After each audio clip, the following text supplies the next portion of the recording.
கோவை, கன்னியாகுமரி, நெல்லை, தென்காசி மாவட்டங்களில் இரவு 7 மணி வரை மிதமான மழைக்கு வாய்ப்பிருப்பதாக வானிலை மையம் தெரிவித்திருக்கிறது. அண்மை செய்தியாக பார்த்து வருகிறோம்.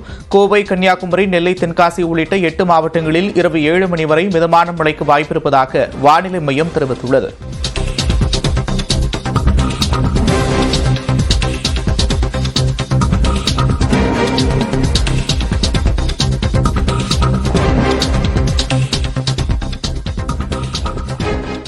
சிவகங்கையில் அரை மணி நேரத்திற்கும் மேலாக வெளுத்து வாங்கிய மழை வெப்பத்தை தணித்திருக்கிறது. சிவகங்கை மாவட்டத்தில் கடந்த 5 நாட்களாக வெயிலின் தாக்கம் அதிகரித்து காணப்பட்ட நிலையில் இன்று காலை முதலே மேகமூட்டமாக காணப்பட்டது. மேலும் சிவகங்கையின் சுற்றுவட்டார பகுதிகளான வாணியங்குடி, பையூர், காஞ்சிரங்கால், முத்துப்பட்டி உள்ளிட்ட பகுதிகளில் மழை பெய்தது. அரை மணி நேரத்திற்கும் மேலாக பெய்த மழையால் கோடை வெப்பம் தணிந்தது.